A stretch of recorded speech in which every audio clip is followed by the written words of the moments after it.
case of Nordal Lalande. On August 26, 2017, in Le Pont de Beauvoisin, Isère, a wedding ceremony was taking place. During the ceremony, no one realized that a stranger had quietly appeared and joined in the joyful atmosphere. He only knew a few people at the ceremony, and he seemed to have his own plans. Among the guests was 8-year-old Miles Araujo. While everyone was having fun, their mood suddenly changed when Melis disappeared. This made her family panic. They searched but could not find her. They contacted the police for help. Soon after, the police team arrived and began the search. They searched the entire area and all possible locations she might have gone to. Search dogs and a helicopter from nearby Grenoble were deployed, and additional support was called in. Melis was not the first child to go missing in the area. Between 2007 and 2017, there were numerous disappearances, many of which went unreported or were closed without any leads. No one knows what happened to these children. It is likely that one or more individuals are the perpetrators. The incident left everyone in France very worried. Parents handed out flyers, and local shopkeepers put up posters of Melis in their storefronts. The community was aware of previous disappearances in the area, and so were the local gendarmes. However, at first, no one connected Melis' disappearance to the earlier cases. Despite rumors of a serial killer, the police had yet to apprehend a suspect for a decade. This was because these criminals often operated according to a certain pattern. The missing individuals seemed to vanish without a trace, and most search efforts yielded no results. When Melis disappeared, people began to wonder if all these cases could be linked. This raised another pressing question. Why had the authorities been unable to find any clues until now? This has caused public outrage, and they have accused the police of ineffectiveness. 5 days after Melis went missing, the police had no leads. Detectives tried to comfort her family, but they knew the chances of finding her alive were very low given the time that had passed. Then a man named Ludovic came forward. He was a guest at the wedding and believed he had important information for the investigation. Ludovic was a close friend of 30-year-old Nordal Lalande. Ludovic explained that he had crashed the wedding. He didn't have an invitation but attended in place of his cousin who was invited but could not come. His behavior seemed suspicious to the other guests, but they assumed he was just drunk. He eventually agreed to go back to the table, but then vanished. Nordal was so intelligent that even Melis' mother did not realize something was wrong until it was too late. Ludovic thought Nordal should be investigated. Although they had only briefly met, he had gained the trust of many guests. Throughout the evening, he had come across as friendly and approachable. Melis' mother even had a brief chat with him about her family's 3 dogs. He later offered to show Melis his dogs, which made her mother let her guard down. Her mother later admitted that she never thought her child would get into a car with a complete stranger in the middle of the night without telling her parents. There were a lot of people present, so it was puzzling that Melis could disappear without anyone noticing. The kidnapper clearly took steps to hide their actions. One guest recalled seeing Melis exit through the back door alone. Her parents last saw her around 2:30 a.m. When they realized she was missing, they immediately began searching for her. By that time, Nordal had already left, but soon returned. He approached Melis' mother, expressing surprise at the situation. When she asked if he had seen her daughter, he calmly said he had no idea where she was. He offered to help with the search, but then claimed he felt sick from the wine he had consumed. In another case, Eric Fry, 48, moved to Le Pont de Beauvoisin, Isère with his girlfriend in 2016. They had a serious relationship and big plans for the future. However, shortly after moving in, Eric suddenly disappeared. He walked to a bakery just 15 minutes from their home, but never returned. He left his belongings behind and took only a bank card, which suggested he would return soon. His girlfriend and a neighbor searched the area but couldn't reach him by phone. After several hours of searching, his girlfriend went to the police station to report him missing. Unfortunately, the officers were skeptical and advised her to wait 48 hours before filing an official report, reasoning that he was an adult who could have left on his own, not wanting to wait long. She initiated her own investigation and requested CCTV footage from the bakery. The video showed Eric buying bread and chatting briefly with the cashier. It was clear he disappeared on his way home. She then contacted the police again, but they still found nothing. A year later, in 2017, she came across a news report about another disappearance, Maylee's disappearance. She immediately thought that her boyfriend's case and Maylee's case might be connected, potentially involve the same perpetrator. Eric's girlfriend believed that the bakery's surveillance cameras could provide a vital clue to the case. The police examined the footage and compared it to the wedding guest list to find any matches. During the investigation, a witness, Erica, provided information suggesting Nordahl's possible involvement in the case, and this information was reported in the media. She studied his photo carefully for a while. She then reviewed the videos and noticed a striking resemblance that seemed more than just a coincidence. At the same time, France was facing a serious problem. The number of disappearances was increasing. This rise had made the public worried and angry, as it seemed that criminals were becoming bolder. In Chambéry, about 4 months before Maylee's disappearance, the body of 20-year-old Arthur Neuer was found in a river and was determined to have drowned. However, his family disagreed with that conclusion from the inquest. The police discovered that from April 11th to 12th, 2017, Arthur had left a local nightclub around 1 a.m. The last person to see him was the nightclub manager who observed him walking toward the barracks. Since the distance was quite far, Arthur decided to walk along the road, hoping someone would give him a ride. The manager witnessed him flag down a car and get in after asking for a ride. However, he never arrived at his military unit the next morning, leading to his classification as a deserter. Authorities found a trail hundreds of meters from where Arthur got into the car. After reviewing surveillance footage, they uncovered a lead. The car that picked him up had been parked near the nightclub for hours, with the driver apparently waiting for someone. When Arthur appeared on the road, the driver drove off to give him a ride. This raised suspicions, but they could not identify the make or license plate of the car. This was the only lead in the search for Arthur until his body was eventually discovered in the river. His family firmly rejected the idea that he would have deserted the military, as he was passionate about his work and wanted to pursue a military career. Arthur had no prior legal issues. He was generally a friendly person with no history of running away, mental health disorders, or addictions. He also had no conflicts with anyone. Strangely, the police initially took no action. They didn't even examine Arthur's mobile phone until much later, when the search operation began. It was discovered that he had been near a roundabout at 3 a.m., close to a nightclub. Just 4 minutes later, his phone was found 6 kilometers away, and 5 minutes after that, it was located 11 kilometers from the roundabout.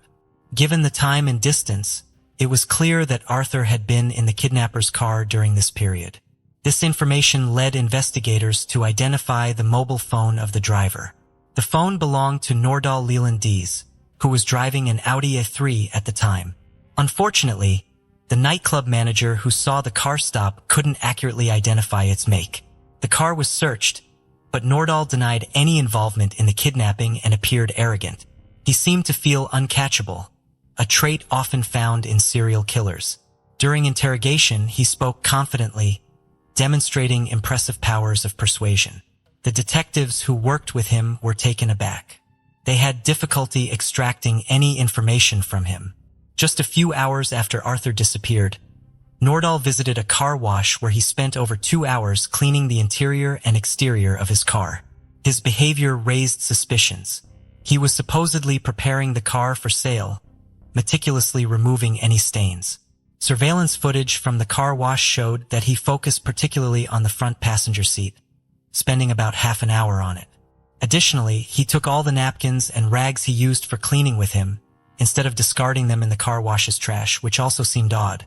Nordahl insisted that his actions were normal and justified by his preparations for the car sale.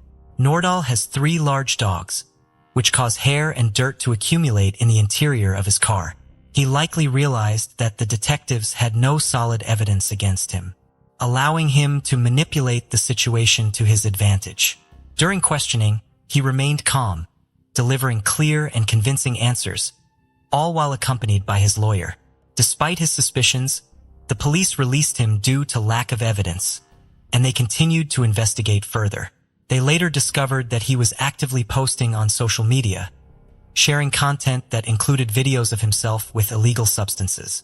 He openly claimed to be involved in the sale and use of these banned substances on his profiles. As it turns out, Nordahl Lelands has a criminal record, having been arrested in 2009 for theft and vandalism. However, he was well-liked and described by many as a good person. Friends and acquaintances would never have suspected that he could be a serial killer. He was very good at charming people, which probably helped him gain their trust. Sadly, this ability may have contributed to the disappearance of his 13th victim, Lucy Rue. She had been missing for 5 years before Maylis disappeared. At 34, she was receiving treatment for phobias at a local psychiatric clinic. She attended therapy during the day and returned home in the evening. One September morning, she left home without any identification or personal belongings and was never seen again. Like other cases, the investigation into Lucy's disappearance found no leads. It seemed she had vanished without a trace. By the end of 2017, Lucy's sister, Natalie, was already aware of Nordahl.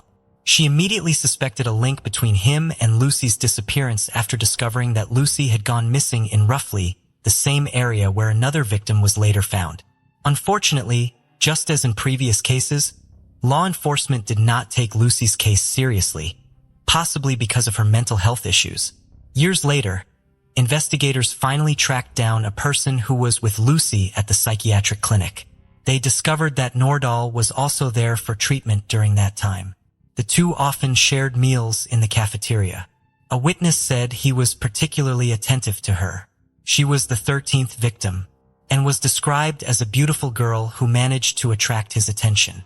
Soon after, she disappeared without a trace. Police began to notice a pattern as they investigated. It became clear that the missing people were related to the neighborhood where Nordahl lived. The attacks occurred within a 25-kilometer radius of his home. Most of the victims were local residents or tourists visiting nearby areas, and many of them knew each other. Nordahl appeared in several cases, including the disappearance of an elderly woman named Georgette, a person who went missing while walking. He even actively participated in the search, volunteering to help find her. However, there was not enough evidence to charge him. Finally, the detectives began to investigate further. One officer spent hours reviewing footage from the car wash and noticed Nordahl's unusual behavior while cleaning his car. He focused on the trunk of the car, spending 47 minutes there, which aroused suspicion. The car was seized again for a detailed examination.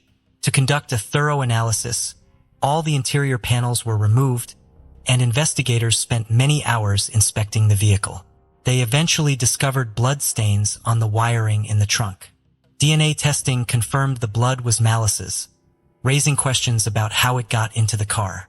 The time had come to question Nordahl again and confront him with difficult questions. He was detained once more and brought in for interrogation. From the very beginning, he seemed prepared for the interrogation. He displayed confidence and arrogance, but his demeanor changed when asked about the blood in the trunk. Faced with undeniable evidence, he confessed within a few hours. He admitted that he left the wedding with Maylis because he promised to show her his dogs. He claimed the incident was accidental. He said she began to cry for no reason, which frustrated him. In his anger, he struck her hard on the head, resulting in her immediate death. Police then conducted a thorough search and reviewed surveillance camera footage. The investigation focused on recordings from 247 cameras located along the street. They saw video footage of the car carrying Nordahl and Maylis.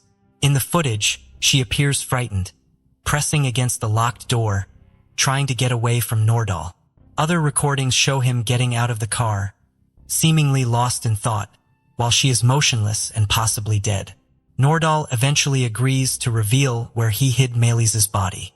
However, when they arrived at a remote area near an abandoned factory, he began to act confused and pretended to forget where he had buried her. He led the police in circles for nearly an entire day, and by evening, he still had not disclosed the burial site. Eventually, they found her skull and her clothing. At that moment, he suddenly knelt down and cried loudly. However, his expression seemed insincere. However, the investigation by law enforcement was just beginning.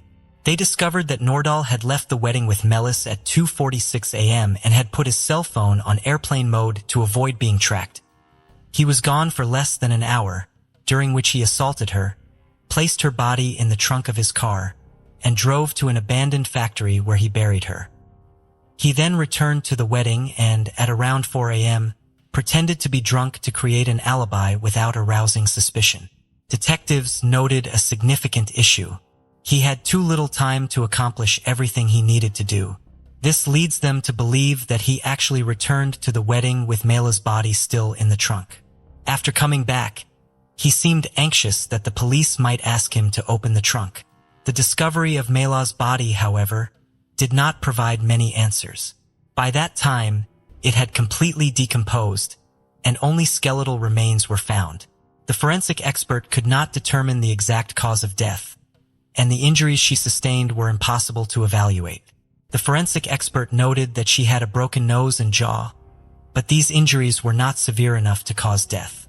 There were no signs of weapon wounds on the bones, leading them to believe that Nordahl may have acted out of anger when she screamed, causing him to lose control. In Arthur's case, Nordahl admitted to killing Arthur on March 29th. He said that an argument had broken out in the car, which led to a fight, and Arthur fell out of the car. According to Nordahl, the fall was the cause of death, and he considered it an accident. However, investigators had a different opinion.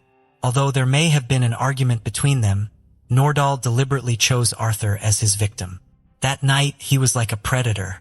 He may have used sleeping pills to control Arthur, but there is not enough evidence to suggest he intended to kill beforehand. This led to the maximum sentence being 30 years instead of life. At the trial, on the prosecution side, a woman named Manik, who had actually escaped from Nordahl, testified. She did not want to contact the police to report him because she feared for her safety. However, she ultimately decided to tell her story to help the prosecution put him away for a long time. According to her, at about 10 a.m., one day in July 2014, she arrived at a store where she saw a stranger in the parking lot. He was sitting in a dark Audi A3 and greeted her. She replied that she was not interested in making new acquaintances and entered the store to make her purchases. Manik realized that the man was constantly following her. He trailed her throughout the store but didn't purchase anything, raising her suspicions. When she left the store and went to another one, he followed her again. After leaving the second store, he still chased her by car, but the distance between them grew further and further. When she reached the police station, she asked for their help, believing that their intervention would save her from a dangerous situation. Unfortunately, the police showed little concern and felt powerless to act because there was no clear evidence of a crime. At home, Manik told her son the story, but it was only when she read about Nordahl in the newspaper that she realized it was him. Numerous articles described his aggressive personality, including instances of domestic violence, stalking, and harassment. During the trial, Melis's parents sought answers about their daughter's fate, ready to hear any truth, and they expected Nordahl to provide a thorough account of the incident. However, he did not provide the truth, as all of his testimony contradicted what had actually happened. Nordahl claimed he was in a panic and experiencing hallucinations, believing that the spirit of Arthur, one of his previous victims, had taken over his body, compelling him to kill Melis. However, his testimony was dismissed as not credible. The prosecution believes that abuse was the main motive behind Melis' kidnapping, claiming that he abused and then killed her. Unfortunately, her body was badly decomposed, making it impossible for investigators to confirm these suspicions. On May 11, 2021, Nordahl Leyland was convicted of murdering Arthur Neuer and received a 20-year prison sentence.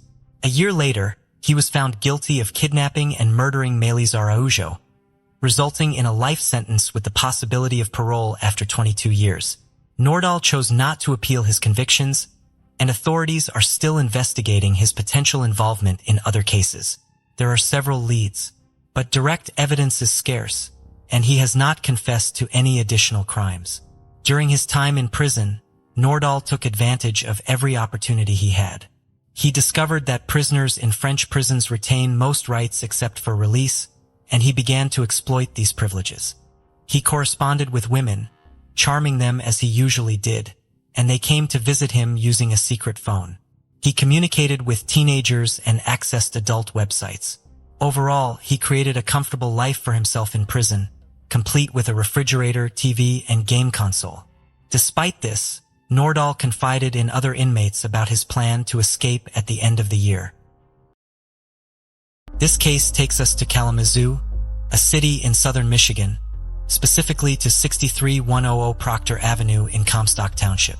This was the home of 22-year-old Christopher Neal, his wife Haley Coe, and their 2-year-old daughter, Charlotte.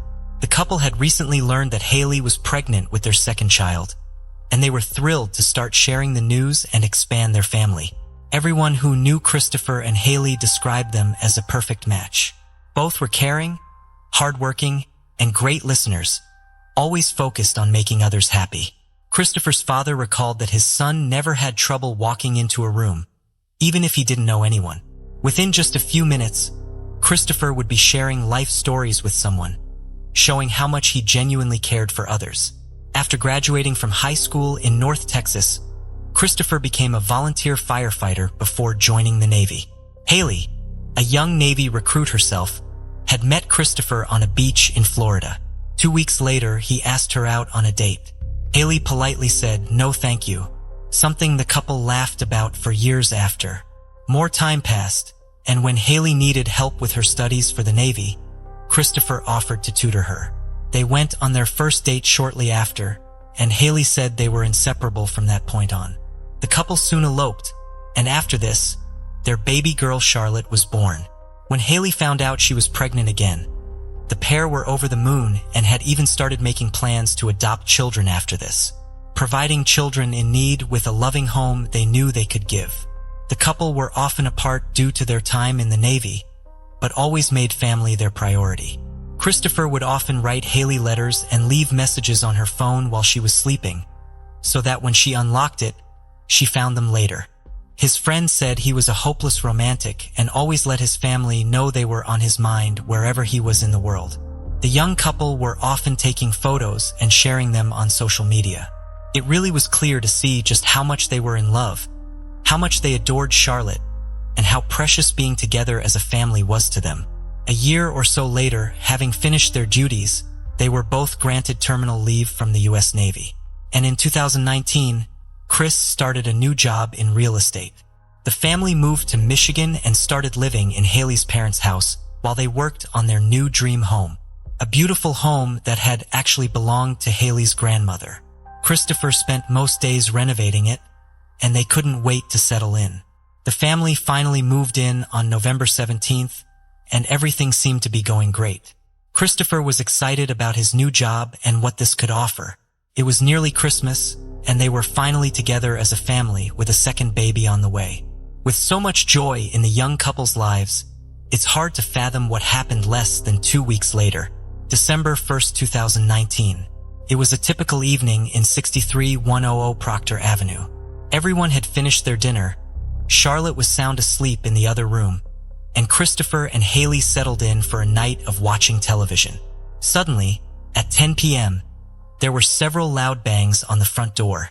As most will agree, 10 p.m. is usually quite an alarming time to get a knock at the door unless otherwise expected, so the couple were instantly hesitant. Christopher jumped up to see what was going on. Little did the pair know, a man had opened their screen and interior door and was already inside their home looking around. The man was 35-year-old William Paul Jones, and he was armed with 2 handguns. According to Haley, everything went from 1 to 10 in a matter of seconds. As soon as Christopher saw him, he knew the situation was bad and tried to get his wife and daughter upstairs, moving them around the house trying to get into a room where they could at least lock the door. Christopher then called 911. There was a scuffle between the pair as William tried to get Christopher into another room, which he refused to do. A SWAT team and negotiators had already been dispatched and were starting to gather outside on the street. The operator began explaining to William that she had officers there that were ready and willing to help him, but he needed to put the guns down and let the family go outside. Christopher remained calm and collected, assuring William he understood where he was coming from and trying to calm him down and reassure him. The line was then transferred to the officers and negotiators outside. William answered the phone with a list of demands, one of which was the police were not to enter the house. William then hung up the phone and the officer tried to ring back. Upstairs, panicking and fearful, Haley tried to make a quiet 911 call herself.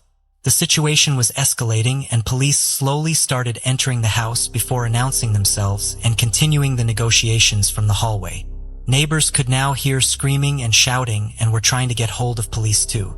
Some of the officers who were still outside then called Christopher's phone back, which was answered by William. Although Christopher was still alive at that point, a few moments later shots rang out inside the house and body cam footage captured officers running into the rooms. William jumped out of the bedroom window before officers pinned him down on the front porch. The entire ordeal lasted about 40 minutes in total. As William was taken away, officers found Haley and Charlotte hiding upstairs. "Is my husband alive?" Haley asked. Officers had to deliver the devastating news. 22-year-old Christopher Neal was dead. William had also opened fire as the SWAT team came in, hitting 3 officers as he was trying to escape. Fortunately, the officers survived and made full recoveries. As he had jumped straight through a pane of glass, he was taken into hospital to be checked over. Doctors noted he seemed intoxicated, but he was so resistant it was undetermined what, if anything, was in his system. He wasn't making sense and was rambling about aliens, claiming he didn't know the date, time, or place.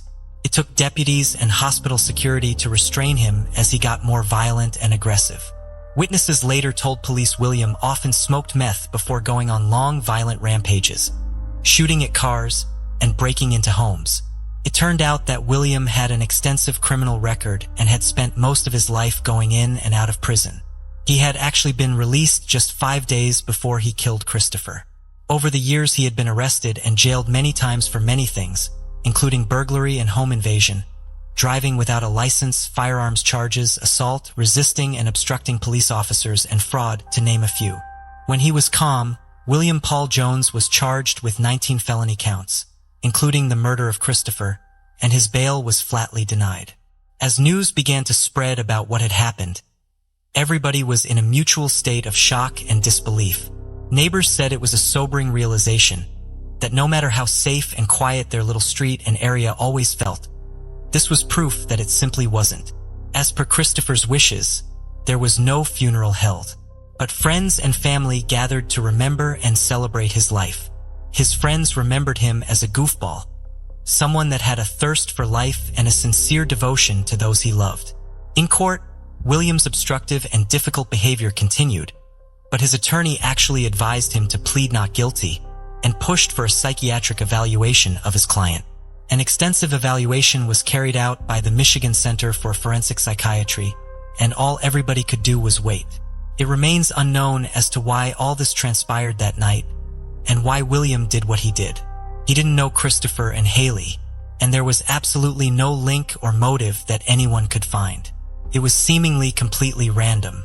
In court, William said he was sorry for what had happened and told jurors it was the worst he had ever felt in his life.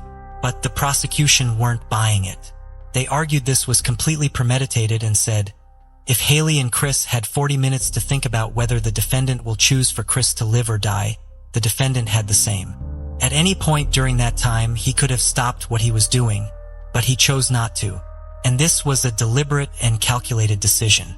It took jurors just 3 hours to find William Paul Jones guilty of 18 out of the 19 felonies, including 1 count of first-degree murder.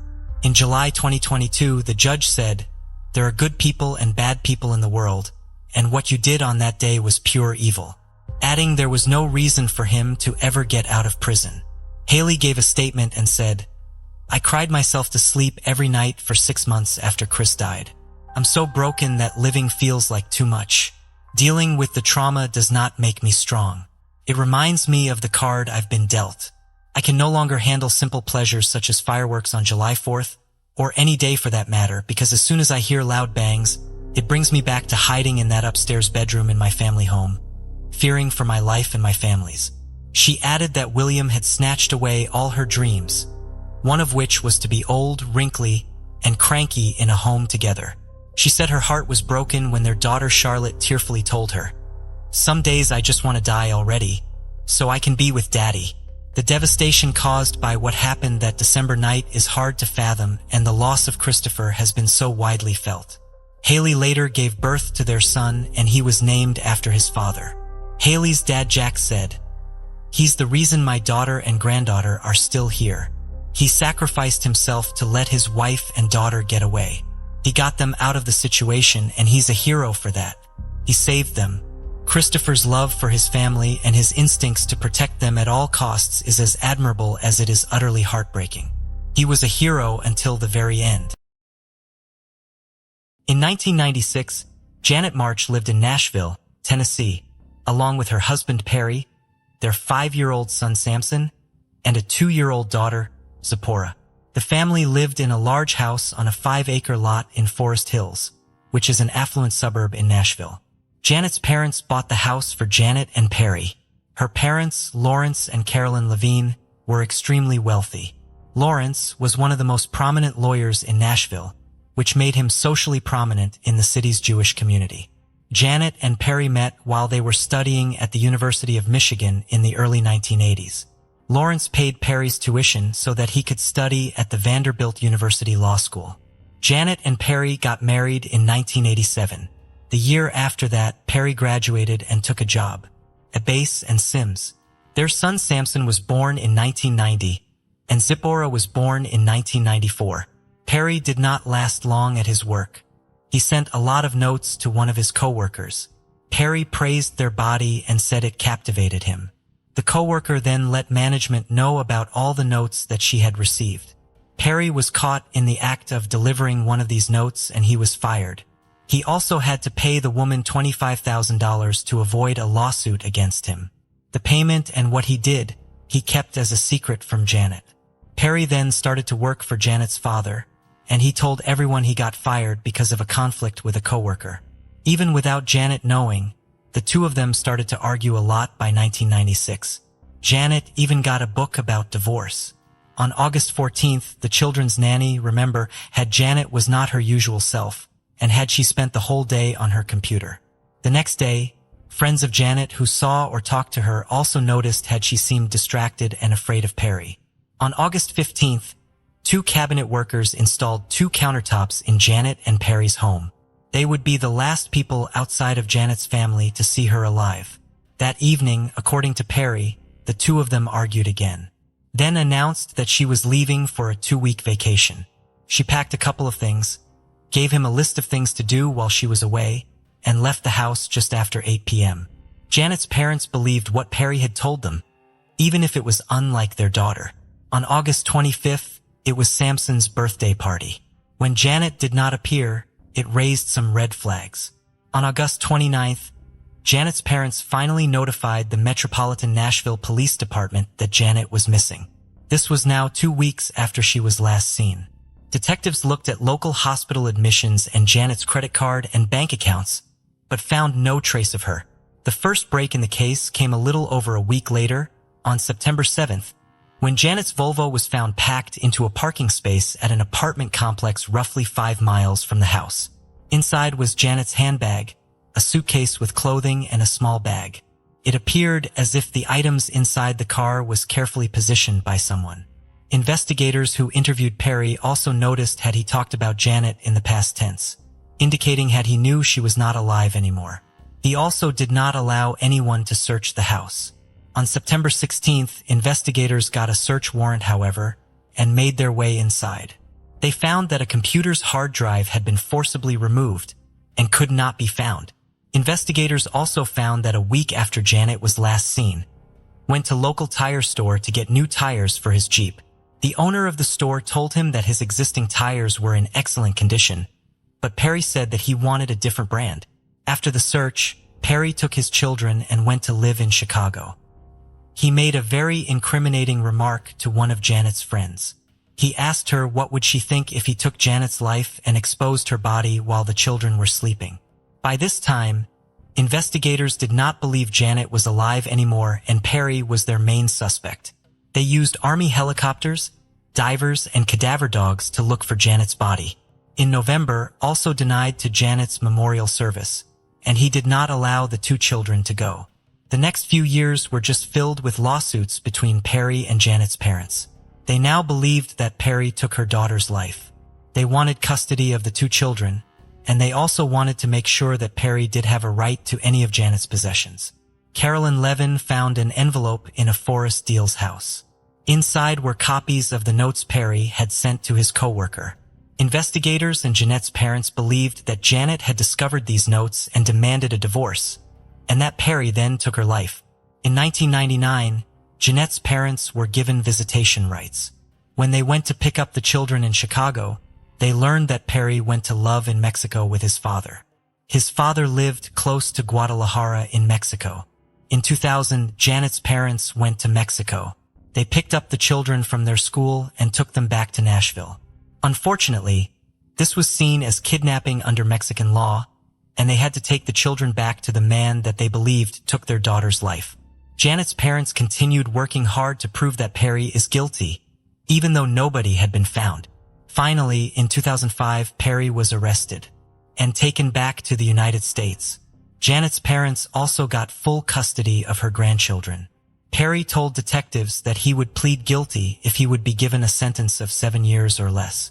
He also wanted to know what evidence was against him, but investigators told him nothing and took him to the county jail. Perry immediately approached Russell Ferris, who was another inmate. Perry said that he would pay Russell's bond if he would take the lives of Janet's parents. Russell pretended to go along with the plan, but he was also telling everything to his lawyers and investigators. Perry also said that his dad would help with anything that he needed. His father explained to Russell exactly what they need him to do. His father was then taught by Russell that he did what they asked for and needed a place to stay. The father then arranged to meet Russell at a Guadalajara airport. But when he got there, FBI agents detained him, who take him back to the United States. In June 2006, Perry's trial began. This was now almost 10 years after Janet was last seen. It seemed like it would go either way, but then a video was shown in a courtroom. It showed Perry's father confessing and telling everyone what happened. His father said that Perry did take Janet's life, and the two of them took her body to Bowling Green, Kentucky. Perry's father then buried her in a large pile of brush he found. He was not able to take investigators to the exact location, but I found his account to be credible anyways. On August 17, 2006, a jury reached a verdict after 10 hours of deliberations. Perry was found guilty of taking his wife's life. He was sentenced to 56 years in prison.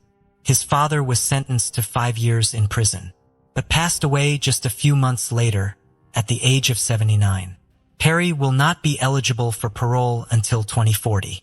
His daughter Zipporah still sometimes has contact with him, but Samson, who is now an engineer, wants nothing to do with him. An art gallery at Nashville's Gordon Jewish Community Center was named for Janet as a memorial.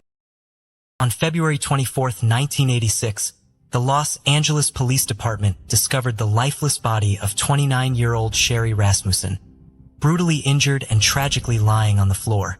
Inside the home, the scene was disordered. Furniture had been overturned, stereo equipment was ripped from the walls, and a broken porcelain vase hinted at the violence Sherry had endured. To detectives, the evidence pointed to a single conclusion: a robbery gone wrong. However, the autopsy reports revealed a different story. Something unusual caught the investigators' attention: a bite mark on Sherry's left arm. What really happened to Sherry? Was it just a robbery, or was there a more sinister, vengeful motive behind her death? In May 1984, Sherry met John Rutin. The two quickly hit it off and began dating. A year later, they decided to marry, and John moved into Sherry's apartment. On February 24, 1986, John left their condo on Balboa Boulevard to begin his new job.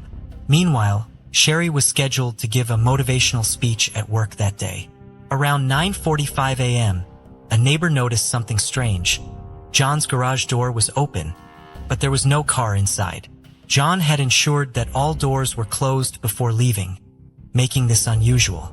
About 15 minutes later, John called home, but no one answered.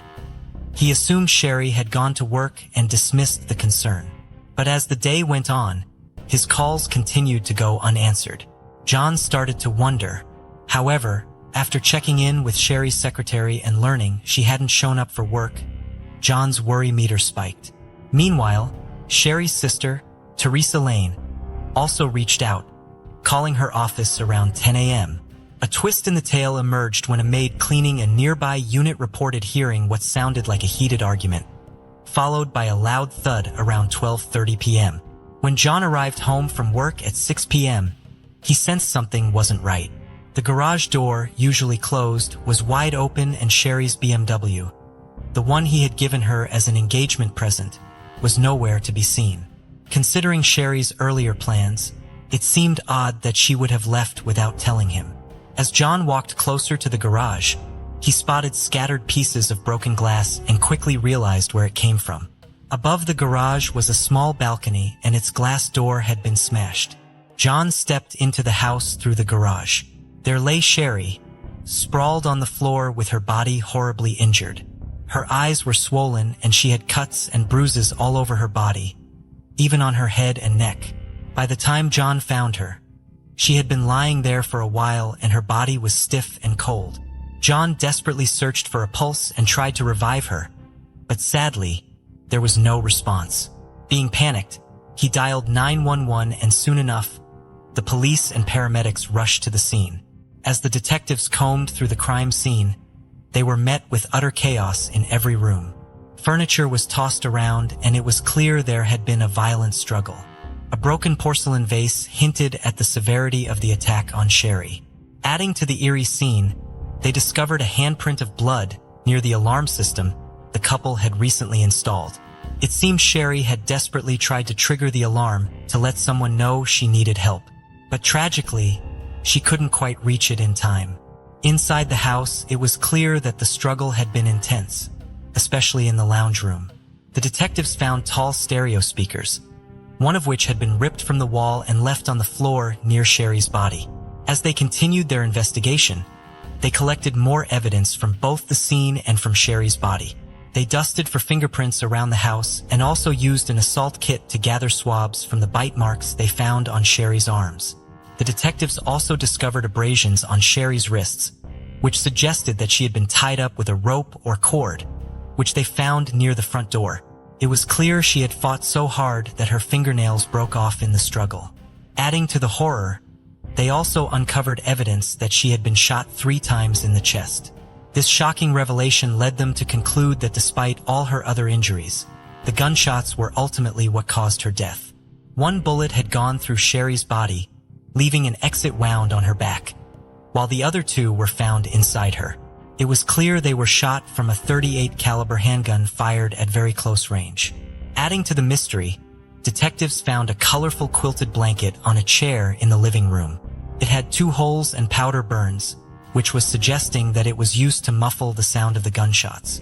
With all this evidence, the police swiftly concluded that this was no ordinary crime. It was a botched robbery, gone terribly wrong. According to the police, it seemed like at least 2 criminals broke into Sherry's apartment, but they didn't expect her to be there. So a fierce struggle broke out between them and Sherry, who fought bravely until the end. Several clues pointed toward a robbery gone wrong. First, Sherry's car was missing from the garage, indicating the robber's intent to steal. Secondly, stereo equipment and a player were found near the staircase, which suggested the thieves' plan to take them before the confrontation. However, things took a deadly turn during the scuffle, leading to Sherry's tragic murder. But this robbery theory had its flaws. First, the police didn't find any signs of forced entry. This meant the criminals either had a key to Sherry's apartment or she let them in herself. Secondly, all valuable items including a jewelry box were left untouched, which raised doubts about the motive behind the break-in. Despite interviewing all of Sherry's neighbors, detectives came up empty-handed. While some residents heard sounds of a struggle, none of them reported hearing gunshots or seeing anyone enter Sherry's apartment. Experts also collected blood samples and fingerprints from the house, hoping to find clues to solve the case. However, DNA analysis wasn't possible at the time in 1980s. To gather more evidence, the lead investigator had an idea. He took a piece of cotton and dabbed it on the bite mark found on Sherry's body. He hoped that if the attacker's saliva was left behind, it could be a vital clue in catching the killer. After their thorough search of the apartment, detectives stumbled upon an intriguing detail. The criminals had taken only one item, which was Sherry and John's marriage certificate. This raised eyebrows and suspicions, especially towards John, who was closest to Sherry and could have had easy access to the apartment. However, John was quickly ruled out as a suspect in his wife's murder because he had a solid alibi and no apparent motive. In fact, he was the one who informed the police about the missing certificate, further clearing his name. At the time, detectives couldn't make sense of why the criminals took only Sherry and John's marriage certificate. Still stuck on their robbery theory, they focused on finding the perpetrators. After a week and a half of searching, they made a breakthrough. Sherry's car was found in a parking lot, for kilometers from her apartment. In these incidents, two criminals would break into apartments through the garage, brandishing guns and stealing stereo equipment. The lead detective suspected that the same culprits might be behind Sherry's murder. They tried to track them down using witness accounts, grading rough sketches of the suspects. They also learned that both men were Latino. However, despite their efforts, the suspects were never found. This lack of progress frustrated Sherry's parents, who felt like investigators weren't doing enough to uncover the truth behind their daughter's tragic death. Nels Rasmussen, Sherry's father, wasn't convinced by the police's burglary theory. He regularly visited the police station, urging the detectives to consider other possibilities. He found it hard to believe that Sherry, who was tall, strong, and in good shape, could have been overpowered in a botched burglary. Nels was determined to get to the bottom of what truly happened to his daughter, pushing for a more thorough investigation into the case. Nels urged the police to look into John's ex-girlfriend, whom he didn't know by name because Sherry never mentioned it. However, Sherry did confide in her father about the unsettling feelings she got from the ex-girlfriend's unexpected visits. But who was this mysterious woman and what was her connection to John? Well, her name was Stephanie Lazarus, and she wasn't just any ordinary ex-girlfriend. She was an LAPD officer. Right from the start, Stephanie developed strong feelings for John, but he remained oblivious to her romantic intentions. He saw her just as a good friend and was unaware of her deeper feelings towards him. To John, their relationship was nothing more than friendship, occasionally mixed with physical intimacy, and he assumed this was clear to everyone. Because of this, he never felt the need to discuss feelings with Stephanie or ask about hers. On the other hand, Stephanie was painfully aware of John's lack of romantic interest in her. So when Stephanie learned of John's engagement to Sherry on June 4, 1985, it was a crushing blow. That night, Stephanie dialed John's number and her voice was trembling as she pleaded, "I really need to see you. Please come over." Being concerned, John agreed and hurried to Stephanie's house. When he arrived, he found her still in tears, which worried him deeply. Despite knowing Stephanie for 7 years, he had never seen her so upset before.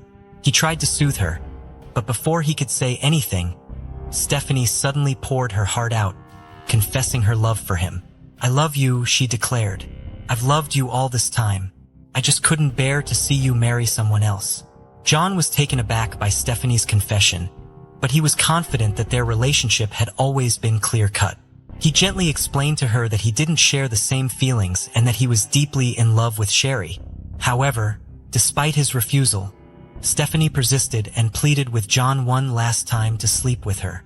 Feeling sorry for Stephanie, John reluctantly agreed, but made it clear that it would be the final time they were together and that they could not see each other anymore after that. At this point, Sherry had no idea about the complicated relationship between John and Stephanie. Little did she know, Stephanie had more surprising schemes up her sleeve that would soon disrupt their lives.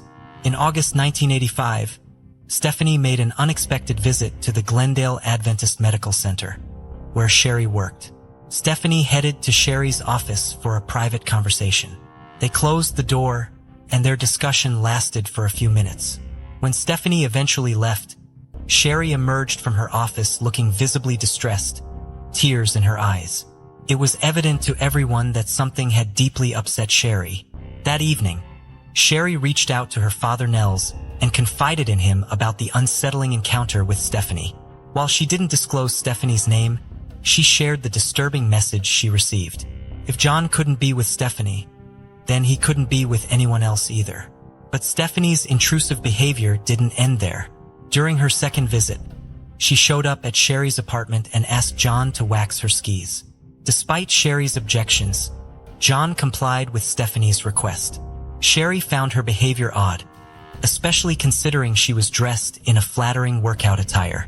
After Stephanie left, Sherry confronted John and questioned him whether their relationship was truly over. John reassured her that he and Stephanie were just friends. However, a few days later, Stephanie returned to retrieve her skis, this time dressed in her police uniform and armed. Sherry grew increasingly unnerved by Stephanie's persistent visits and pleaded with John to put an end to them. However, John dismissed her concerns while insisting there was nothing more to their relationship and advised her to ignore Stephanie's action. But Sherry couldn't shake off her nagging suspicions about Stephanie's mysterious appearances and how she managed to bypass the security measures at their residential complex. On one occasion, while dining with John in a restaurant, Sherry caught sight of a hooded figure staring at them. The moment she glanced back, the mysterious person swiftly disappeared. Sherry couldn't discern his identity because his face was concealed. Being desperate for answers, Sherry's father shared these unsettling incidents with the detectives in the hope that they would take his concerns seriously. However, their indifference only deepened the family's frustration and anxiety. Detectives were certain that the murder was the work of the two men who had recently burgled an apartment near Sherry's residence. However, 3 months after the tragic incident, a curious turn of events unfolded. Several crucial documents pertaining to Sherry's case mysteriously vanished from the police station. These included the detectives' detailed records documenting the ongoing investigation's progress. Yet, inexplicably, they couldn't be located. This disappearance raised serious doubts. Was it a genuine mishap? Or had someone intentionally removed these documents from the case files? The victim's family suspected foul play, especially considering the involvement of an LAPD officer in the case. However, there were no significant leads, and the case remained unsolved for years. 7 years later, when the lead investigator mayor retired, Sherry's father saw it as an opportunity and decided to meet his successor, hoping for a more committed approach to the case. Sherry's father requested the detective to conduct a DNA analysis and even offered to cover the expenses. However, the detective dismissed the idea, deeming it pointless because they didn't have a suspect to compare the DNA profile with. The detective asked him to move on, maintaining their belief that Sherry's case was simply a botched robbery. Meanwhile, John moved on with his life and started a new family. However, a peculiar turn of events occurred when he reconnected with Stephanie, and they made plans to travel to Hawaii together. But just before their trip, something unexpected unfolded. John contacted the police himself, inquiring about any new evidence that would link Stephanie to Sherry's murder. It turned out that John suspected Stephanie's involvement in Sherry's murder and was determined to seek justice for her. However, he kept this suspicion to himself for years and hesitated to speak about it, even though he continued his intimate relationship with Stephanie. 3 years later, she married a fellow officer and they adopted a daughter together, relocating to Simi Valley. Despite her impeccable reputation, Stephanie continued to meet John regularly and maintain their relationship. As time passed, it seemed like Sherry's murder would remain unsolved forever. However, in 2001, a glimmer of hope emerged when a separate cold case unit was established in Los Angeles to tackle unsolved murders. Sherry's case, along with thousands of others, was assigned to the detectives in this unit. Among the evidence was the piece of cotton that may have contained the perpetrator's saliva left behind after a bite during the attack. 2 years later, in 2003, detectives resumed their investigation into Sherry's case and sent all available evidence to the laboratory for DNA testing. However, it wasn't until December 2003 that a lab technician named Jennifer Francis began working on it. Due to a backlog of cases, they had to wait nearly 2 years for the results. Finally, in January 2005, Jennifer tested the blood samples from the apartment, as well as the fingernail clippings, and discovered that all the DNA belonged to Sherry herself. Now all that remained was to analyze the remaining sample from the bite mark on Sherry's body. However, there was a problem. The vial containing the sample couldn't be found for an entire day. After an exhaustive search, it was eventually discovered near the wall of a large refrigerator. It appeared as though someone had tried to remove all evidence linking to the killer, but by some stroke of luck, this crucial piece had been overlooked. After studying the sample, Frances detected that the DNA was from an unfamiliar woman. She quickly checked it against the FBI database, but to her surprise, there were no matches. Realizing the DNA belonged to a woman, she delved deeper and found a report about a third-party female who supposedly harassed the victim before her death, both at work and at home. Frances, curious about the possible connection, asked the detective overseeing her if this woman had been investigated. His response startled her. "Oh, you mean the LAPD detective?" He went on to explain that the woman in question was a former girlfriend of the victim's husband and was currently serving as an LAPD detective. However, he quickly dismissed any involvement by stating firmly, "She's not a part of this." They didn't entertain other possibilities. And after hitting a dead end in their search for new leads, the case once again went cold. Sherry's case had its share of challenges, with progress often stalled by dead ends. However, in February 2009, a fresh opportunity emerged when Jim Nuttall and Pete Barbera took on the investigation in Van Nuys. They carefully reviewed the materials left by previous investigators. With the DNA evidence indicating a female suspect, they dismissed the burglary theory and realized they needed to retrace their steps from the beginning. Nuttall and Barba considered it as a murder rather than a simple burglary. They believed the burglary was staged to divert attention from the real motive. Several aspects of the crime scene didn't add up for a typical break-in, especially one that happened during the day. Sherry's jewelry box, an obvious target for thieves, was left untouched on her dresser, so they decided to make a list of all the women who could potentially be linked to Sherry's murder. After some investigation, they gathered 5 names, including one of Sherry's colleagues from work, 3 other young women, and Stephanie. Nuttall was surprised when John informed him over the phone that Stephanie was a police officer. At the time, Stephanie had been promoted to a higher rank of detective and was working on art theft cases as part of the commercial crimes division. With the assistance of other investigators, they swiftly ruled out the 3 women from the list as they lacked motives and had solid alibis. Next, they turned their attention to the nurse who worked with Sherry. The case file indicated that there were tense relations between them, so the police discreetly obtained a sample of her DNA from the trash she discarded. Experts analyzed the profile extracted from the sample, but found that it didn't match the saliva found at the bite mark. Consequently, the detectives were left with only one remaining suspect, Stephanie Lazarus. However, during this process, the detectives and their colleagues made a pact to keep this information under wraps until they could gather concrete evidence against Stephanie or rule out her involvement. By keeping it quiet, they aimed to prevent her from preparing a strong defense if she was indeed the killer. It was intriguingly convenient that Stephanie worked in the same building and on the same floor as them. So to maintain secrecy, they adopted numerous precautions, even avoiding mentioning her name in the notes. Instead, Stephanie was simply referred to as number 5. As they delved deeper into Stephanie's life during the mid-1980s, they stumbled upon their first intriguing discovery. During the time of the murder, Stephanie owned a Smith & Wesson Model 4938 caliber revolver, the same type of gun used to shoot Sherry. Additionally, investigators discovered that Sherry had frequently complained about Stephanie's odd and sometimes aggressive behavior.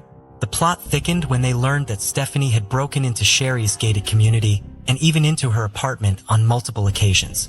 In a final blow, the detectives uncovered that just 2 weeks after the murder, Stephanie made a peculiar report at the police station. She claimed that her car, parked near the pier, had been broken into, and among the stolen items was a .38 caliber revolver. This revelation raised eyebrows among investigators, especially considering the circumstances surrounding Sherry's murder. It seemed highly suspicious that Stephanie would conveniently report the theft of a weapon similar to the one used in the crime. With Stephanie emerging as the prime suspect, the detectives wasted no time in informing their superiors.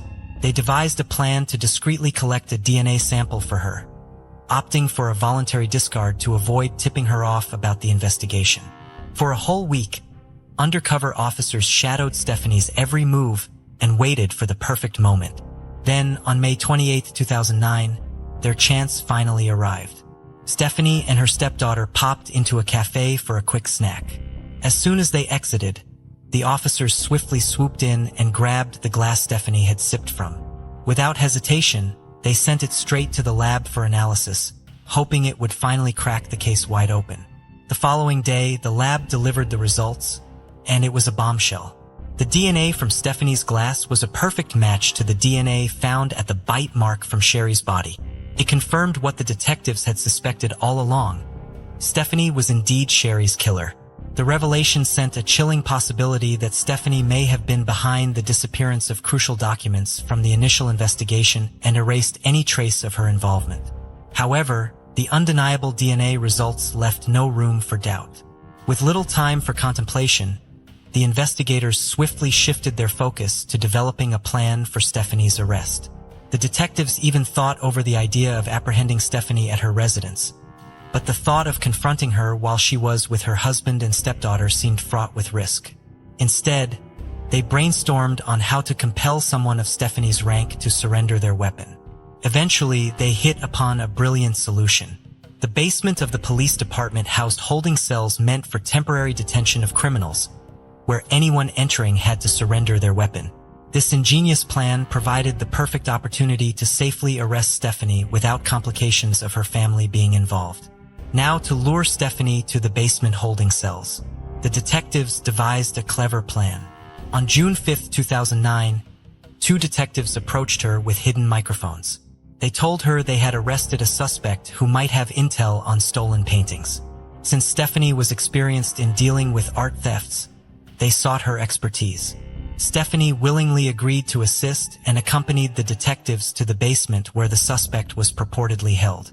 As she surrendered her weapon, the first part of the plan fell into place. However, upon reaching the interrogation room, Stephanie was in for a surprise. Instead of finding a suspect, the detectives meticulously and cautiously began revealing their cards one by one. The detectives began by gently prodding Stephanie's memory, allowing her to share more about her past experiences. As Stephanie confessed her connection with John, the conversation naturally shifted towards Sherry. They asked Stephanie to recall her memories of Sherry and questioned her about the peculiarities of their interaction, such as the unexpected visits and incidents that could link her to the murder. Throughout the interview, Stephanie became increasingly tense and defensive whenever questioned about Sherry, and attempted to deny any recollection of their past interactions. Despite her efforts to deflect and evade, Stephanie inadvertently revealed enough information about their history. Now it was time for the detectives to reveal the truth to her. After the interrogation, Stephanie was allowed to leave. But as she reached the end of the corridor, several policemen were waiting for her with handcuffs. It was a dramatic moment, marking 23 years since the murder as Stephanie was finally arrested. Even during the official questioning, she invoked her right to remain silent and adamantly denied any involvement, maintaining her innocence. With no confession forthcoming, the detectives had no option but to prepare the necessary documents for her transfer to court. Stephanie spent the next few years in a women's prison until her first court hearing that commenced in 2012. During the trial, the defense raised doubts about the DNA test results and highlighted the lack of prior suspicions against Stephanie. However, these arguments failed to convince the court. The prosecution presented their theory, alleging that on the day of the murder, Stephanie waited for John to leave for work before entering Sherry's apartment. Once inside, she confronted Sherry, which resulted in the struggle that moved downstairs. Ultimately, Stephanie incapacitated Sherry by breaking a vase over her head before fatally shooting her. Then, she staged a fake burglary scene to cover her tracks and left the scene after taking their marriage certificate.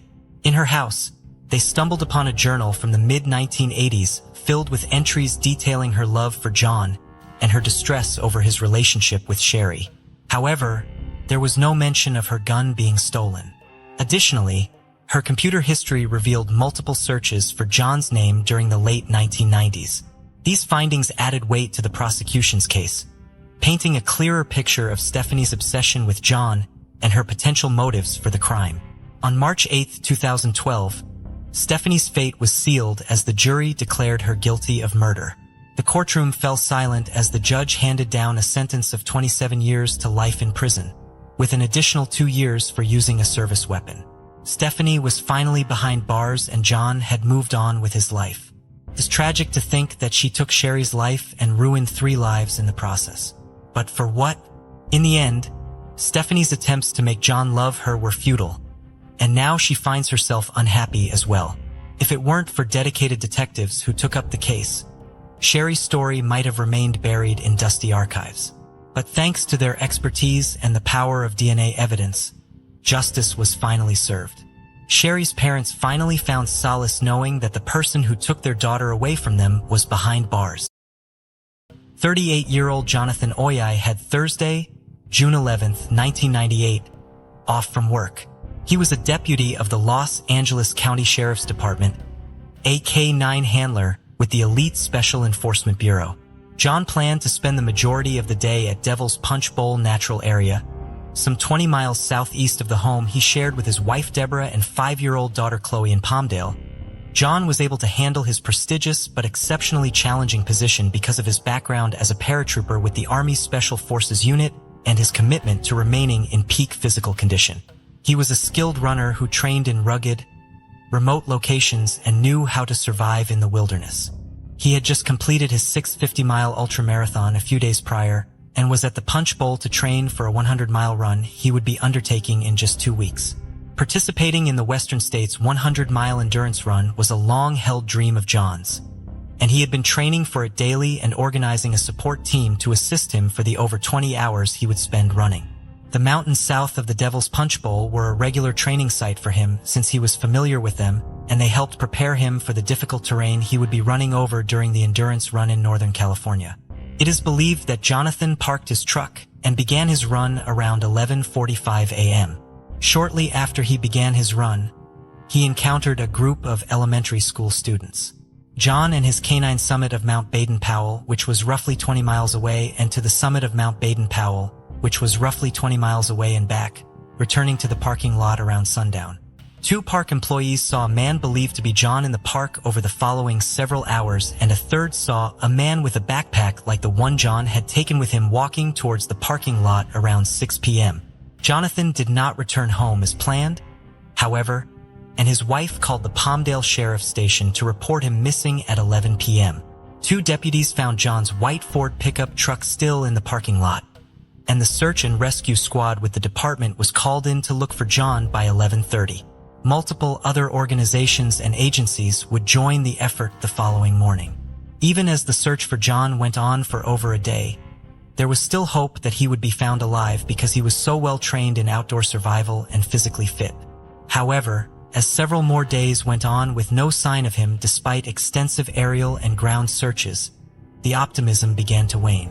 6 days after John went missing, the sergeant leading the search announced to the search teams that it was believed that John had committed suicide. While the official search ended, friends of John's and members of law enforcement continued looking for him on their own. The closest thing to physical evidence that John took his own life was the fact that his off-duty firearm, which he did not normally take with him on runs, was unaccounted for. A local resident had also reported hearing what they believed to be a gunshot in the early evening hours of June 11th. The suicide theory was best supported by John's mental state at the time of his disappearance. John had been going through a difficult time. His marriage was falling apart, and he and Deborah had gone to their first joint therapy session a day before he vanished. On the morning of June 11th, he had told Deborah to have a nice life and tell Chloe that he loved her before he left to drive out to site for his run. At the time, Deborah thought that these statements indicated that he was through with their marriage, although she realized that they could have indicated that he was suicidal after he failed to return home. Most of John's loved ones do not believe that he would have taken his own life, however. Most importantly, he was dedicated to his daughter Chloe. He was also excited about a new romantic relationship he was pursuing. John was tired of living in Southern California and had been looking into moving to a remote part of Alaska, where he would be surrounded by few people and many opportunities for outdoor activities. John's sister believes he may have staged his disappearance and left for Alaska under a new name. One of the other reasons John had wanted to leave California was the explosion of crime in the more rural areas of the Antelope Valley. 6 violent drug rings were producing massive amounts of methamphetamine in the area. These drug rings and the investigation into them by the authorities would prove to have numerous, uncorroborated connections to John's disappearance. Within the first week of John going missing, 2 individuals with ties to biker gangs producing meth in the area told authorities that John had come across a meth lab that was operating underground, near the area where he had last been heading during his run. In their words, John was then taken care of. By early 2000, 9 more individuals connected to the meth trade had provided the same story. Some of them also reported that the resident deputy assigned to the area that included Devil's Punch Bowl Natural Area had been involved in John's disappearance. A Los Angeles County Sheriff's deputy being involved with criminal activity was not inconceivable. 35 deputies from the department had been indicted for stealing $1 million from drug dealers in the early 1990s. Other deputies were arrested for unrelated crimes, and the FBI had video evidence of other criminal activity committed by deputies. The sheriff at the time had asked the FBI for assistance in removing the corrupt deputies from his department, but he passed away in 1998. By that time, rumors were circulating that deputies were working with the drug rings, warning them in advance of any planned raids. Homicide detective Larry Brandenburg learned of John's potential murder and the alleged involvement of the resident deputy in December of 1999. He found a location near Devil's Punch Bowl that could have been the site of the underground meth lab the informants had described and collected evidence that seemingly corroborated some of their statements. Based on these findings, he applied for a search warrant to examine the phone and financial records of the local resident deputy to see if his involvement in the case could be corroborated. The district attorney signed off on the warrant, but when Brandenburg took the paperwork to his boss for his signature, not only did he refuse to sign it, but he ultimately took Brandenburg off the case when he tried to pursue it further. During his investigation, Detective Brandenburg had asked Deputy Darren Hager to speak with one of his informants about the resident deputy's possible involvement with drug rings. The informant claimed that the resident deputy was involved with drug trafficking and potentially John's disappearance. When Hager reported this information to he was told not to investigate any wrongdoing by other deputies or John's disappearance. Information about the former was to go to Internal Affairs and information about the latter should be sent to Detective Brandenburg. In March of 2000, Hager had been assigned to a joint task force with the Drug Enforcement Agency. Operation Silent Thunder, as it was called, spent almost a year infiltrating local drug rings, setting up wiretaps, and obtaining informants. The operation resulted in the arrests of 100 of people who were prosecuted by the state of California, 32 federal convictions, and 5 out of the 6 area kingpins going to prison.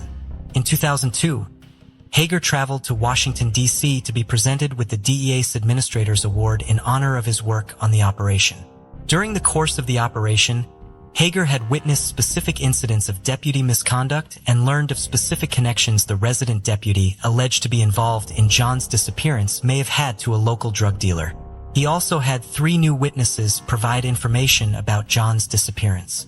One of them claimed to have witnessed his murder, one claimed to know where his body was buried, and the third said that he had heard screaming after he saw John walk in the direction of 2 armed bikers the day he went missing.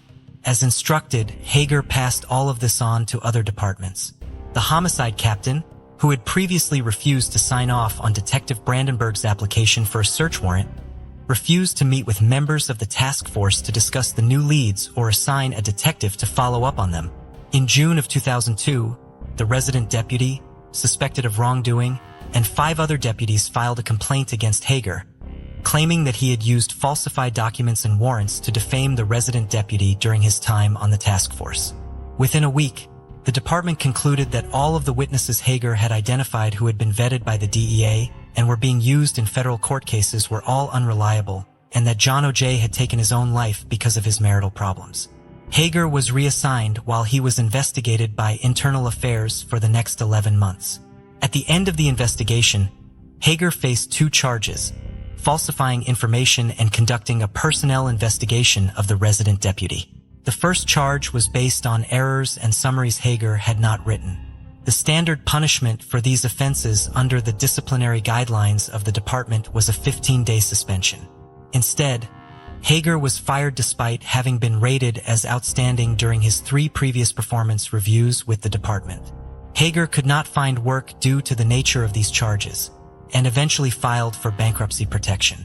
He filed a wrongful termination lawsuit against both Los Angeles County and the Los Angeles County Sheriff's Department, alleging that his termination was whistleblower retaliation.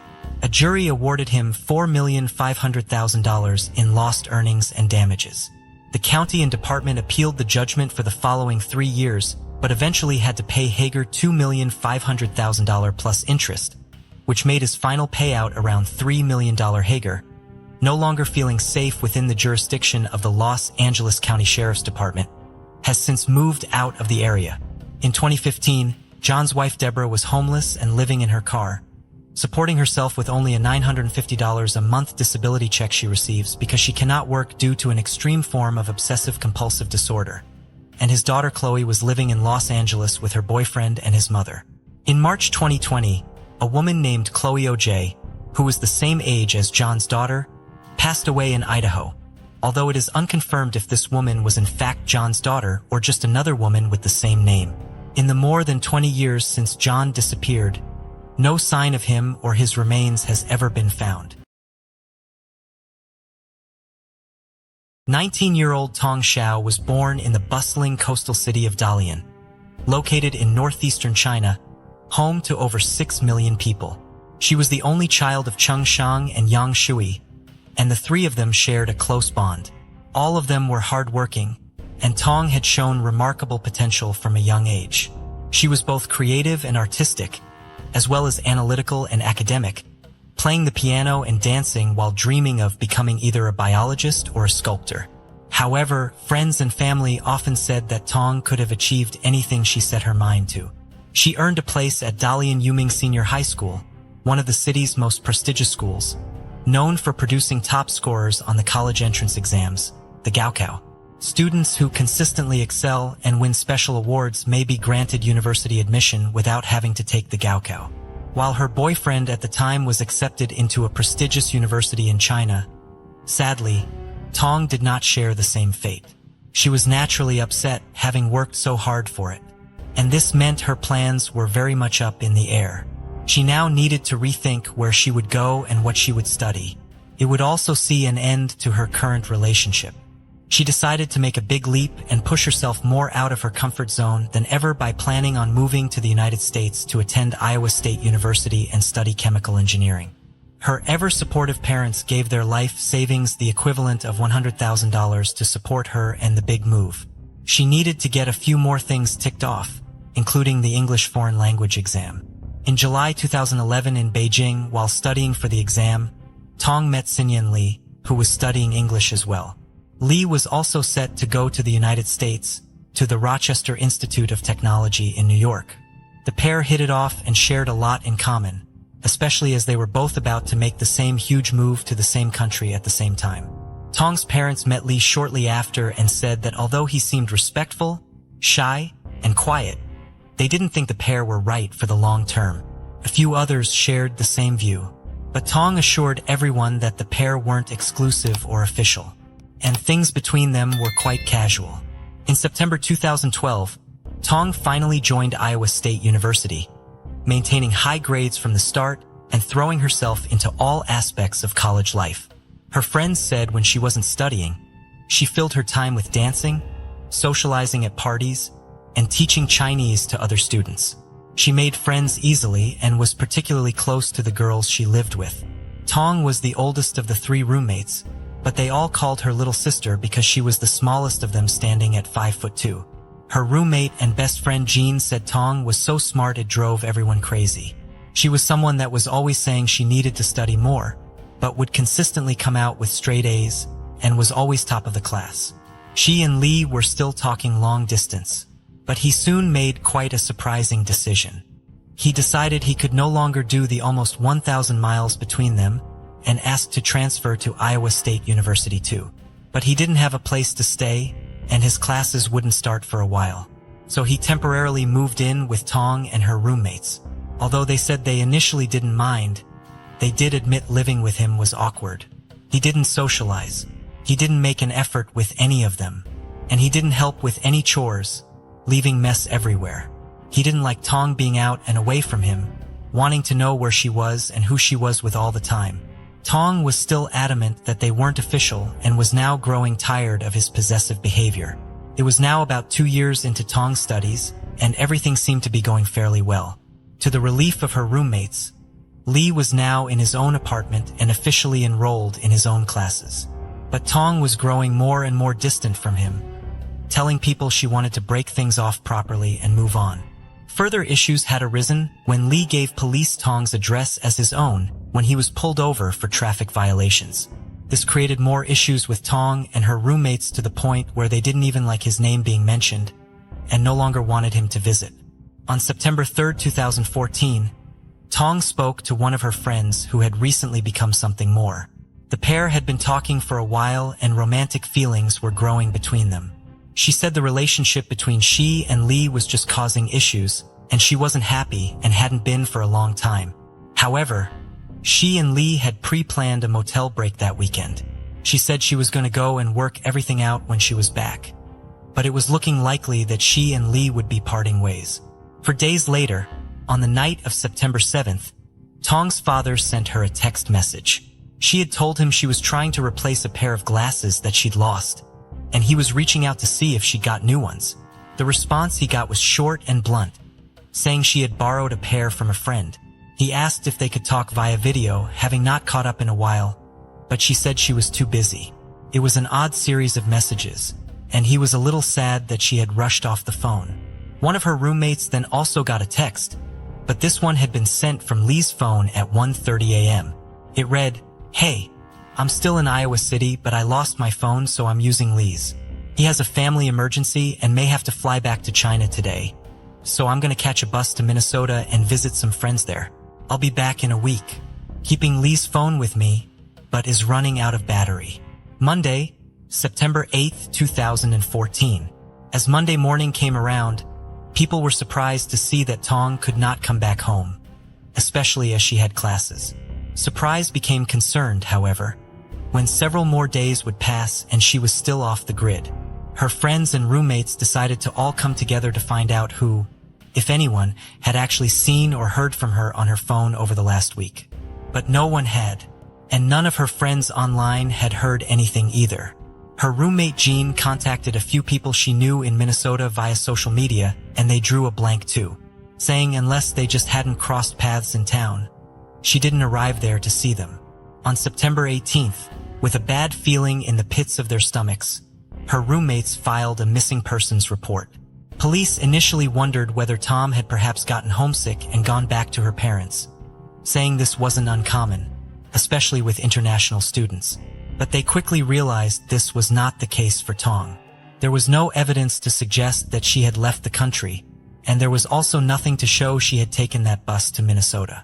Detectives tracked down the other student that she had recently started talking to, but he knew nothing either.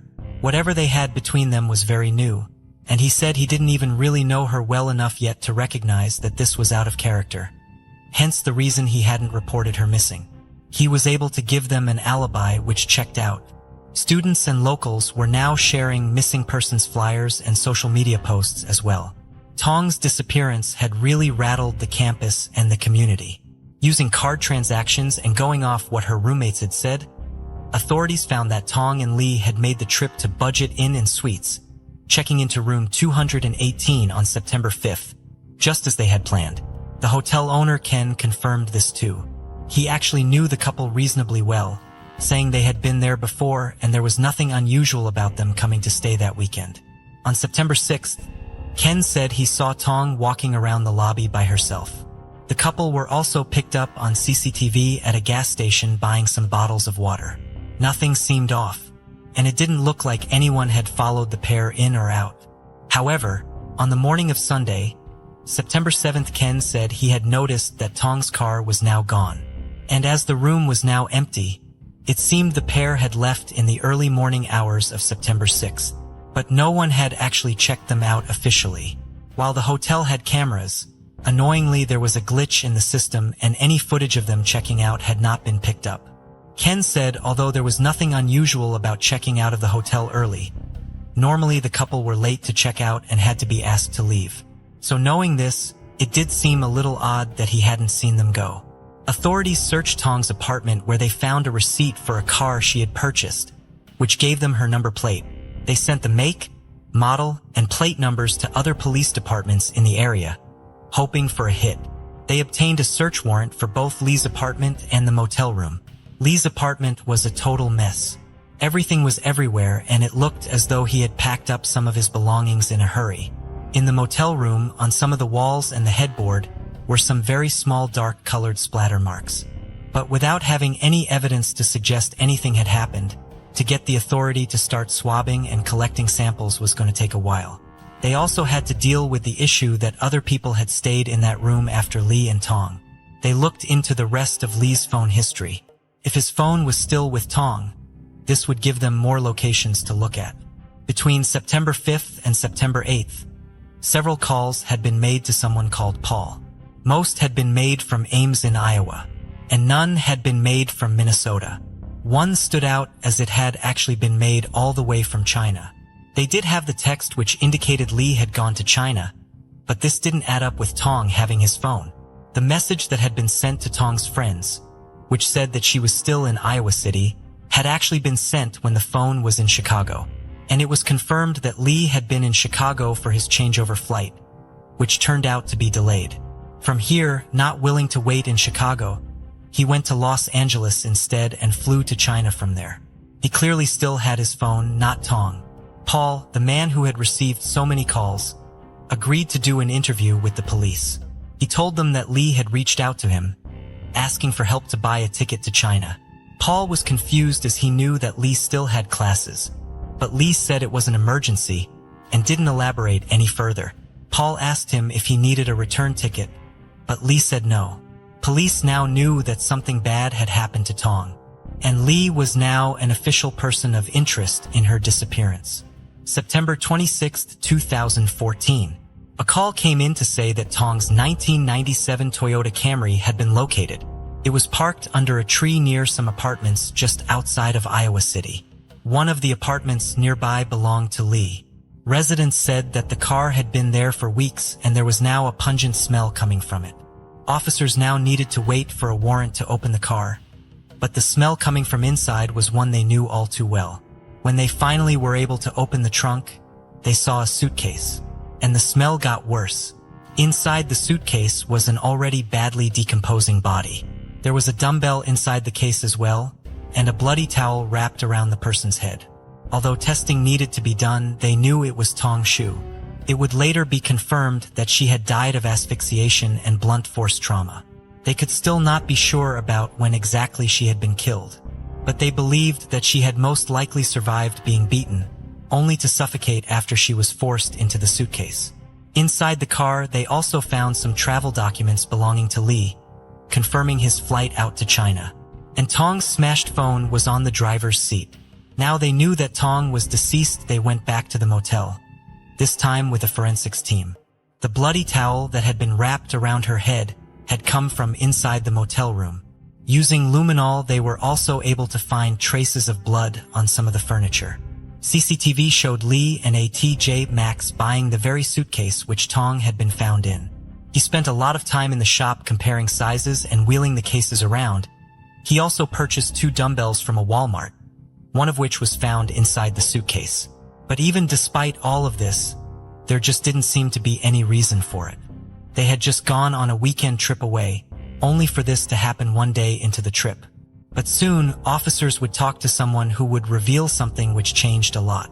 One of the calls Lee had made around the days Tong had last been seen was to someone called Karen, and it had lasted over 3 hours.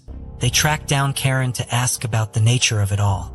It turned out that the conversation Tong had had in confidence with her friend on September 3rd where she expressed a desire to leave Lee and move on, had actually been overheard by Lee. He said he had called her during her talk and, unbeknownst to her, she had somehow accidentally answered her phone. Lee had stayed on the line for 30 minutes, listening to everything. Karen said Lee was clearly upset and angry, and after this he posted to his social media simply saying, "Fuck my life." Knowing this and what they knew about how Tong was found in the car showed a real premeditation. Someone that had meticulously planned this out and thought the killing through. They believed that the dumbbell in the case was part of a failed plan to throw the case into the river at a later date. And further analysis of Lee's phone showed that between 3 and 4 a.m., he was close to the Skunk River. Police believe this is likely where he was looking to throw the suitcase in, hoping it would sink with the weight inside. When the detectives went to the river, they said it would have been obvious the water was too shallow, which is why he just left the suitcase in the car. They now had the full timeline of events. After overhearing the conversation between Tong and her friend, Lee flew into a rage and set his plan in motion. On September 5th, the couple checked into the budget inn and suites as planned. On September 6th, Lee made his purchases, and this is the same night he booked his one-way ticket to China. It was also the last day that anyone saw Tong alive. On September 7th, after killing Tong, Lee returned to his apartment to gather some things, preparing to leave the country.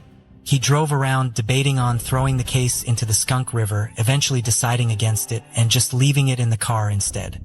He then used his phone pretending to be Tong, texting her friends and Tong's father to bide himself more time. On September 8th, Lee was in Chicago.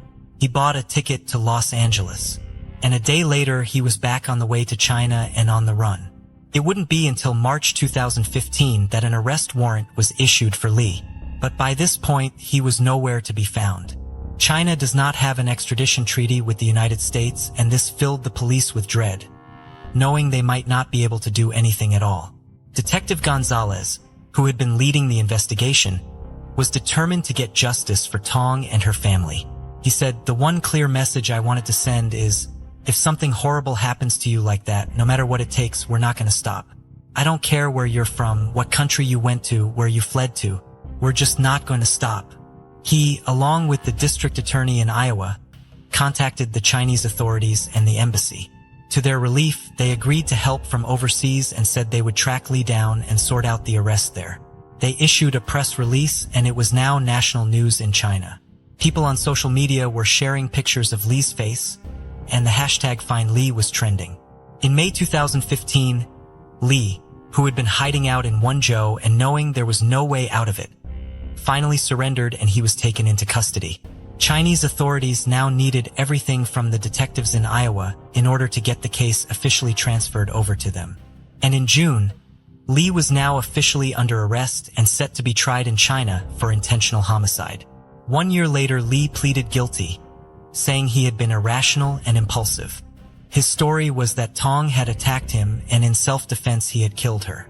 He denied any level of premeditation, claiming he was always going to go back to China and it just all happened at the same time. He maintains that he was very much in love with Tong and was devastated that she didn't feel the same about him. The whole hearing lasted just 6 hours, and Tong's parents were asked not to be present in the courtroom. But this did not stop them, with Tong's mother bursting through the doors at one point in a frantic state. She said her life was meaningless now, and she was feeling nothing but bitterness. Lee's parents met with Tong's parents, where they begged for forgiveness on behalf of their son and agreed to pay 2 million yuan, the equivalent of about $300,000 in compensation. The verdicts for intentional homicide ranged anywhere from 10 years in prison to the death penalty, and Tong's parents said they were hoping for the latter when it came to it. Her father said, "A Chinese saying goes, a murderer should pay for his crime with his life." In June 2016, Lee was handed a life sentence, which could later be reduced to 13 years under Chinese law. But as always, whether this would actually happen or not remains to be seen. The news had devastated her parents so much that her father's health took a serious turn, and he was told he was unable to travel to the United States to bring his daughter's ashes home. Detectives back in Iowa said that the case set a precedent for how the United States and China can cooperate on international crime investigations. The district attorney added, "We have many more students from China than we have had in the past here in the Midwest, especially in Iowa City, and so there's a real interest in making sure that there's a sense of safety and that people feel that they can come to the United States as students and be safe." Another reason that Tong's case had become so massive so quickly.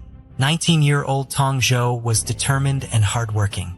She had made the brave move to the United States to push herself further, to challenge herself in all aspects of her life, and make her family proud.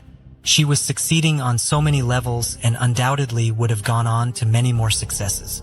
Her friends remember her as a truly lovely person, someone that can make you laugh, entertain you, and cry along with you when you needed someone. To this day, Tom's roommate Jean carries a prayer book with her that Tom gave her. She bookmarked the page which marked the date she last saw her.